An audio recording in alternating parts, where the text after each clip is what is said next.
This is Hoops Forum presented by a Quick Timeout and Radius Athletics. I'm Tony Miller, and I'm joined once again this week by my co-host Randy Sherman. Before we get to today's episode, a big thanks to our sponsors at 323 Sports. We're speaking here to a lot of basketball coaches, but I know a lot of you also coach other sports, your athletic directors, and your programs are always in need of uniforms, equipment, anything else that goes along with the sports that you work with. 323 Sports has all of that for you. They are more than willing to help you out and will do it right for your sports program. To find out more about what they can do for your athletics teams, visit 323sports.com, or you can get in contact with a sales rep, sales@323sports.com. Again, they will do it right for your sports program. We're back with this week. This is a continuation from the last episode that we had talking about spread ball screens. For those that maybe didn't hear about it last time or haven't listened to it or just need a refresher, Randy, let's go ahead and kind of start them off and kind of quickly go through what we talked about. Today, we're going to focus in, though, primarily on adjustments out of the spread ball screen. Yeah. So to review, we're just talking about just a high ball screen in the middle third of the court, with the three players outside of that action, like you see on the screen. On one side of the court, there's two players holding the sideline, and on the other side of the ball screen, there's one. So we got a double side and a single side with a high ball screen somewhere nearish the middle third of the court, just like you see on the screen there. And there's another look.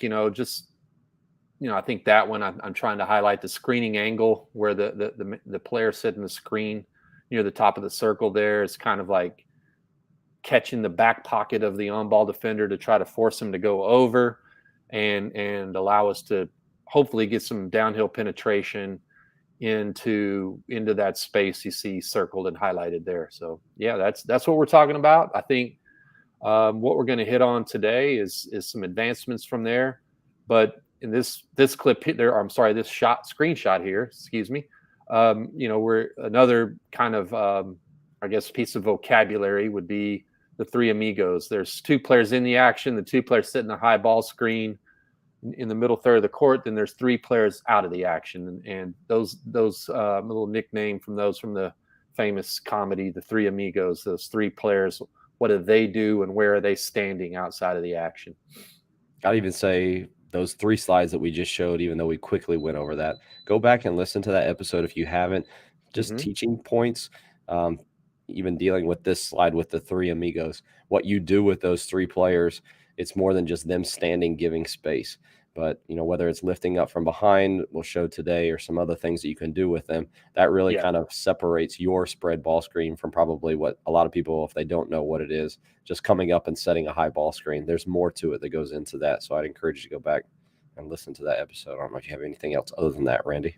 Yeah, just as we sort of move up in understanding of ball screen play, the three players outside of the screen can enhance the action by where they stand, if they move or not, being able to react to which defender kind of helps out with tagging the roller or stopping penetration, things like that. So that would be kind of as we move up through understanding. But yeah, that we're going to look at some things today that will sort of touch on that. All right, so let's get into those. We've got three actions for you to use out of your spread ball screens, and this first one here is the back action. Yeah, you hear that, I call it back action. I can kind of tell how old somebody is by what word they use for some action in basketball. This commonly gets called like single side bump or a shake. But people my age and older maybe call this back action. So let's define it. The basically what we're looking at is we got the three amigos spread outside the ball screen, like you see in frame one, with a double side to our left, a single side to our right. We've got the ball screen, and let's say it's sort of accomplished its aim, which is to get two on the ball or to create some sort of advantage where now a third defender, a player outside of the ball screen, who's not one of the two defenders in the action, is sort of now called upon to help prevent the offense from scoring. Here you see the player behind the action, that would be 2 in the corner with X2 defending them. A lot of coaches want that player to tag the roller, like to prevent the roller from rolling to the basket for a layup. So they've, in a sense, borrowed a player outside of the action to help neutralize or stop this 2-player action. So we can exploit that. And to me, this is like a definition of what a good concept is in basketball. I coach defense, you do, and all of us do, and this is exactly what I'm coaching you to do. Like, we need you to, the 2 guys in the action to hedge, switch, whatever, and you got you behind the action. I need you to tag the roller, then get back. The team is doing exactly what they're coached to do. We're not depending on a defensive mistake. We're exploiting their strategy to create an opportunity for ourselves. So 2 is in that corner, holding that corner, watching their man. Does he or she tag the roller? If they do, I'm going to shake up or lift up out of that corner behind the action. And for the ball handler, player 1 in frame 1, I always coach it like this. If you're the ball handler, you're the trigger man in the ball screen, watch the roller and that'll tell you what to do. Watch the roller. When they roll and they tag, that tells me to throw it back to the player lifting behind the action. Mm-hmm. So, hopefully that's a catch and shoot off that, and the play's over, the possession's over. They can also stampede that right into a drive, like kind of just cut out of that corner, catch that throwback pass and just take it right into a drive. But in the next couple of frames, like it's sort of like a common NBA or EuroLeague or something sequence that I see a lot would be if we throw to the back action there in frame 2, they don't catch and shoot. But 4, who's rolling, their man is on the inside, medial to the middle of them. Then the ball goes over their head. They leg whip them, and now we've got a post up, and we throw it right into the post for maybe a post move. And then the post feeder, player 2, get right into a post split action with player 1 or whomever is at the top of the circle area. So there you see like a post split, and the screener slips, the cutter, cuts to the wing, and maybe we can score off that action. So yeah, that's a common back action sequence. I think what you have queued up is maybe an example of Tyler Herro from his time at Kentucky, demonstrating this. So you see right here's the ball screen. On the top of the screen, highlighted, there's Herro. He's the player behind the action, the back behind it. So Tennessee tags the roller. He lifts out of the corner, and easy shot for him. Mm-hmm. So, Rick Barnes is coaching. You got to tag the roller. So, that's a way to exploit a team strategy. You're not depending on a mistake. You're doing something that the affordance of that decision by them is a shot for you if you read it right. So he shakes up out of the corner behind the ball handler, like he identifies the roller is being tagged, and he immediately goes to the throwback, and that's a layup for Herro. I see at the college and the NBA level, like this is almost like an automatic, but coaching at a lower college level, this is something that I had to teach our players. Most ball handlers, when they come off the ball screen, all they see is what's in front of them. Mm-hmm. And even after teaching it, so many of them would still come off the ball screen and then throw it in front of them. Yeah. But I think for many of us who teach out of concepts and we're trying to find that open man to create those dominoes, then this just makes sense. Yeah. And I think while it makes sense to us as coaches, having taught this action, mm-hmm. make sure that your players understand what you're trying to accomplish. And I think if you already teach the concepts of finding the open man and then letting the dominoes fall, they'll get it, but it will take some drilling.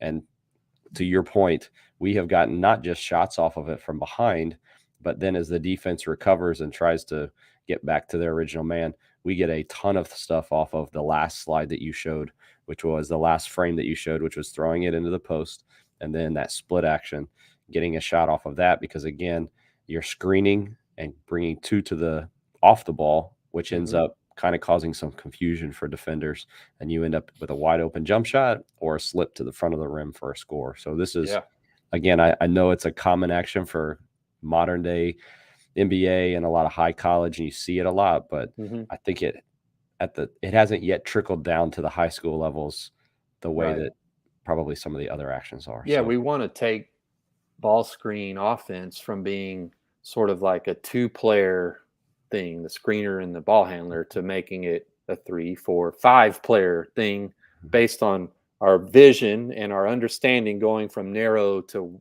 wide. Like in a chess coach would tell someone, see the whole board, not just the next move, see the whole board. So when we come off that screen, I've got to be able to identify the roller, who tagged them, where should the ball go, who helped, where'd they come from, and all of those things helps sort of widen the scope of a simple thing like a high ball screen.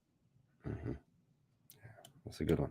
All right, let's talk about the next one here, the short roll. Yeah, I included this one because a lot of times I get asked, or I see aggressive sort of ball screen defenses, especially sort of like at the college or high school level, where a team is really blitzing or trapping the ball screen, and what's the counter or the antidote to that? One thing that I've seen and observed is that if we can make that one pass out of that aggressive hard trap or double team, which is hard. I mean, it's you've got 2 players on the ball, you've got to do it quickly, and you don't want to get a deflection or you're giving up a pick six. But if we can make one pass out of that trap into the screener sort of rolling into that pocket of space, rather than long rolling all the way to the rim, they just sort of like come out of the screen and just sit down in that space behind that trap and short roll it. If we can get the ball to them, which I understand is a big if, then we're playing 4v3, right? So we've got an advantage. So basically, this is something to work on if through your scouting or through your preparation, that we're going to face a team that is aggressive in their ball screen defense. They trap, they hard hedge. So the antidote to that is a pocket pass or a hook pass into that short roller who's going to be kind of in that void right around the free throw line, key area, depending on where the ball screen is set.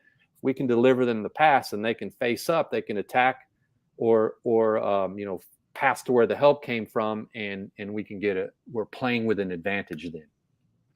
And that's, as you see, as we go through these 4 frames, there's the trap in frame 2 of the ball screen, 5 sort of short rolls and sits down in the middle-ish area, like find that pocket of space. We somehow deliver them a pass, whether it's a hook pass, a pocket pass, a wraparound, somehow get them the ball.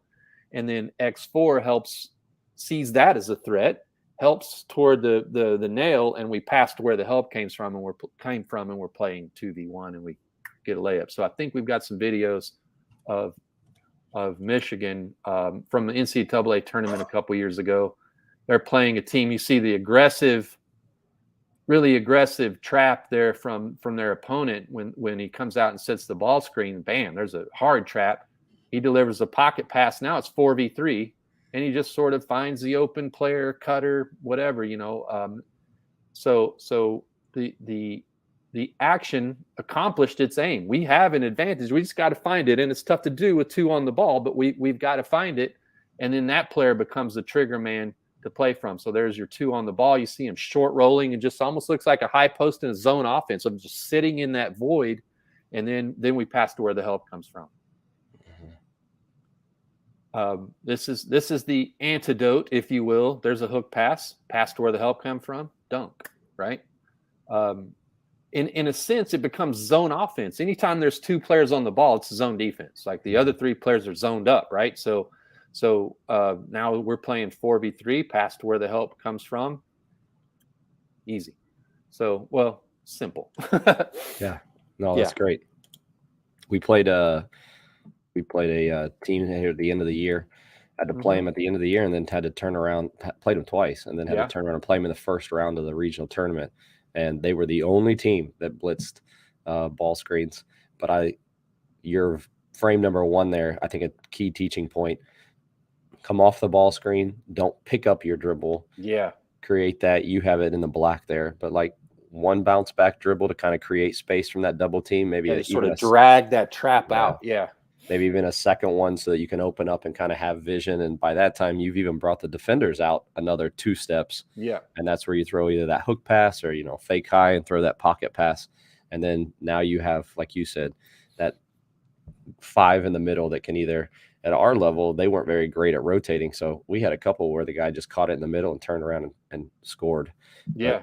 But by then, a defender comes over and helps. Now you're kicking to a corner for a 3-point shot or on the dive like you just saw. So this is one of those I found that a lot of teams aren't sticking with the blitz anymore, but they'll use it a like special situation. If you haven't practiced this short roll and don't have it in your back pocket, you're going to get burnt on it. So it may not be the go-to for the other team, but I would definitely make sure you're practicing it, especially late in the year.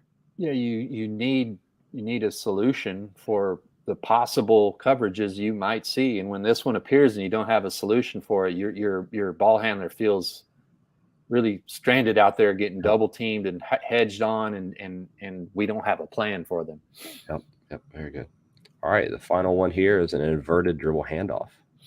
Yeah, this is something I picked up recently that I get asked sometimes. Okay, I get it. I know what the double side is. I know what the single side is, and we're learning about this. So we drive, we get a little penetration, we kick, but maybe we don't shoot. Like what next, right? Like what next? Well, I would answer that by saying, okay, look at your shape or where your personnel when that moment where you're thinking, okay, what next? Like what do we look like then? What do we have? And like here in this diagram, you see the spread ball screen. This time we're going into the double side.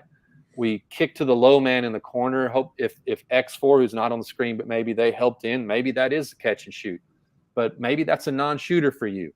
Somebody who you don't want just launching threes. And so what next? One of the things that I picked up on that I liked is to get right into this inverted DHO. I'm calling it inverted because like in your traditional dribble handoff, the deliverer is above in relation to the baseline, the recipient. The recipient's maybe coming up out of the corner. I'm dribbling off the top of the key toward them.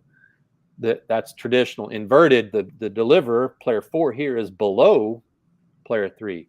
So, that's an option that I kind of thought I would include today of like, if we get that drive and kick, we don't shoot it, maybe they make a great closeout or I'm a non-shooter.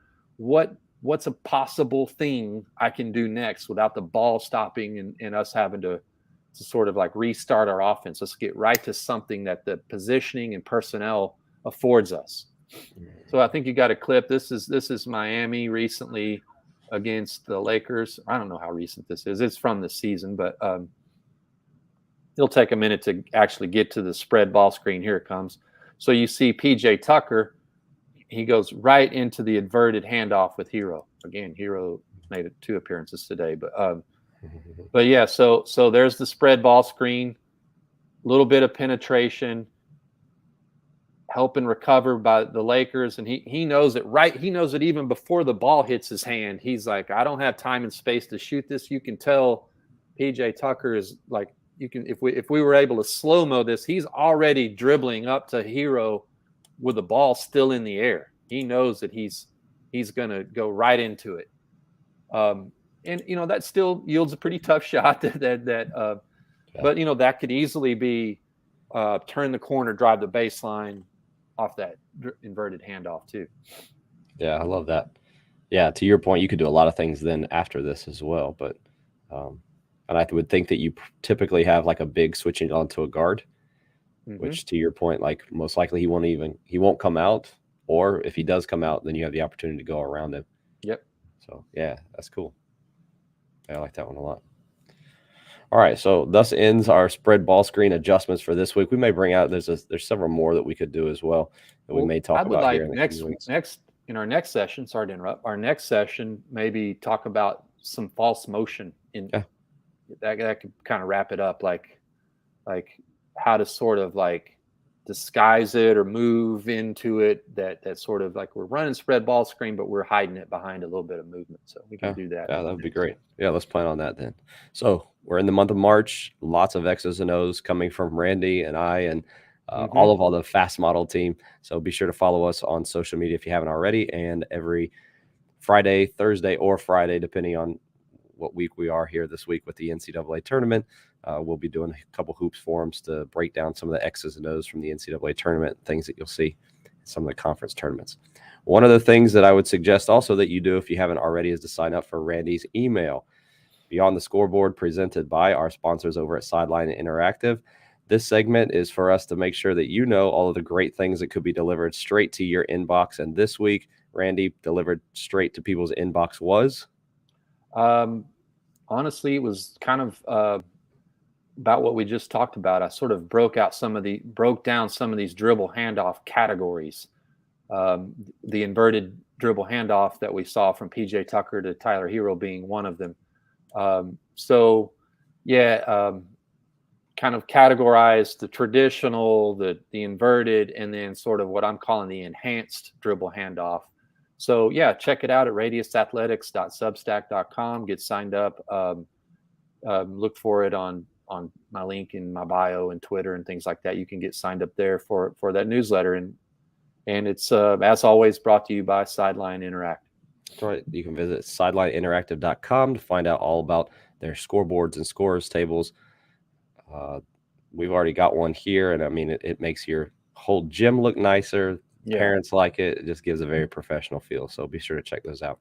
I will say this. I've got one extra special offer. Those of you that listen to Hoops Forum, I have on CoachTube a ball screen small-sided game that would fit perfectly with a lot of the ball screen stuff that we're talking.